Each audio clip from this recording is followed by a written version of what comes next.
আগামীকাল 26শে ফেব্রুয়ারি 2026-এর জন্য মার্কেট বিশ্লেষণ। প্রথমে দেখব ডিসিএক্স। আজ 12 পয়েন্ট প্লাস, 565 কোটি টার্নওভার, এর মধ্যে ছিল 8 কোটি ব্লক মার্কেট ট্রানজ্যাকশন।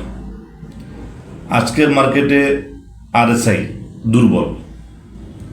শেষ 20 মিনিটে মার্কেটকে বাড়ানোর প্রবণতা, অর্থাৎ টার্নওভার এবং মার্কেটকে পজিটিভ রাখার প্রবণতা শেষ 20 মিনিটে।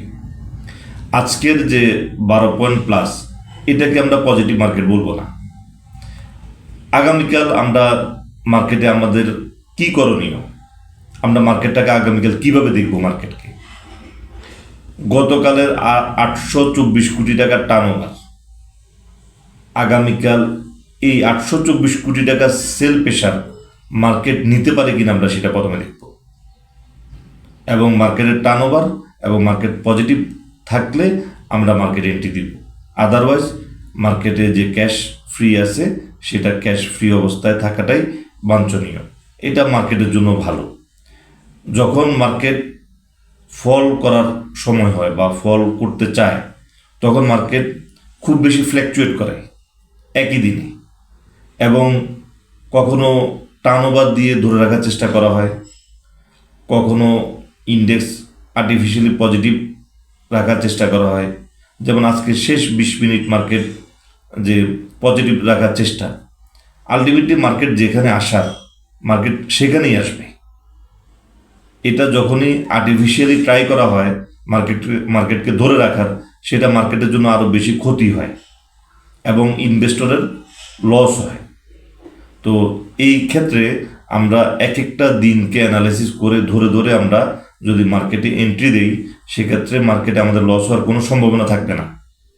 তো আগামীকাল আমরা যে জিনিসটা খেয়াল করব, গতকালকে 824 কোটি টাকার যে সেল প্রেশার, সেটা মার্কেট নিতে পারে কিনা সেটা আমরা দেখব। মার্কেটের টার্নওভার বাড়ে কিনা এবং মার্কেট পজিটিভ থাকে কিনা, এটা কনফার্ম হওয়ার পরে আমাদের এন্ট্রিতে যাওয়া উচিত। এতে যেটা হবে, মার্কেটে আমাদের পোর্টফোলিওতে কোনো লস এসে থাকবে না, কিংবা আমাদের টাকা ব্লক হয়ে থাকবে না। এটা মার্কেট ভালো করার জন্য এই ট্রেডিং সিস্টেমটা খুব প্রয়োজনীয়। আমি আশা করব যে আজকের যে পজিটিভ মার্কেট 12 প্লাস, এটাকে পজিটিভ হিসেবে না দেখে এখানে আরও আগামীকাল এন্ট্রি দেওয়ার সময় আরও বেশি ক্লোজলি মার্কেটকে অবজার্ভ করা উচিত প্রত্যেকটা ইনভেস্টরের। আমরা এখানে লসের শেয়ার পোর্টফোলিওতে রেখে বসে থাকার থেকে বরং যদি ক্যাশ ফ্রি করে রাখা যায়, এটা বেস্ট। এবং আমরা অনেকেই দেখি যে একটা শেয়ার যখনই লসে চলে যায়, তখন আমরা এটা নিয়ে বসে থাকি। তো তা থেকে ভালো লসে শেয়ার কিনে বসে থাকা থেকে ক্যাশ ফ্রি থাকা। এটা হলো যে মার্কেট ভালো করার একটা বড় হাতিয়ার, ক্যাশ ফ্রি করে রাখা। পোর্টফোলিওটাকে হেলদি রাখার জন্য, প্রফিটেবল করার জন্য সবচেয়ে বড় হাতিয়ার যে ক্যাশ ফ্রি থাকা। অর্থাৎ মার্কেট আগামীকাল মার্কেট বাড়া শুরু করলো, টার্নওভার বাড়া শুরু করলো, ক্যাশ ফ্রি থাকলে এখানে এন্ট্রি দিলেও ভালো একটা প্রফিট পাওয়া যাবে।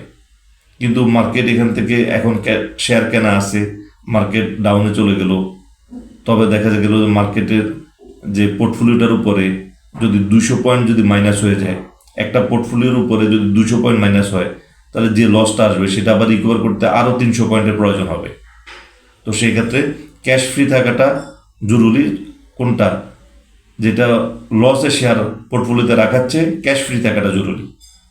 তো এই জিনিসগুলো দেখে আমরা আগামী কার্যদিবসে মার্কেটে একটু লেটে, অর্থাৎ এই জায়গাটাতে, যেমন আজকে যেটা ভিডিওতে বলেছিলাম, যেটা একটু লেটে এন্ট্রি দেওয়ার জন্য, অর্থাৎ লাস্ট আওয়ারে মার্কেটে দেখে এন্ট্রি দিতে হবে। এখানে যদি আমরা আর্লি এন্ট্রি দিয়ে দিই, সেক্ষেত্রে এখানে মার্কেটে আমাদের সঠিক জায়গাতে হয়তো বাইটা নাও হইতে পারে। কারণ মার্কেট গত কার্যদিবসে দেখেছিলাম যে মার্কেট একই দিনে খুব ফ্ল্যাকচুয়েট করছিল। এটা যেমন মার্কেটের জন্য ক্ষতিকর হয়েছে, যেমন আজকে মার্কেটকে আর্টিফিশিয়ালি ধরে রাখার চেষ্টা, এটাও আমার মনে হয় যে মার্কেটের জন্য এটাও খুব একটা ভালো হবে না। এটা আগামী কার্যদিবসে হয়তো আমাদের গতকালকের যে 824 কোটি টাকার যে সেল প্রেশার, সেটা আমরা হয়তো এটা দেখতে হতে পারে।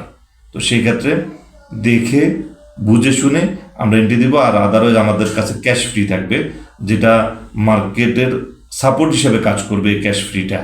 তো আজকের আলোচনা এই পর্যন্ত, ধন্যবাদ।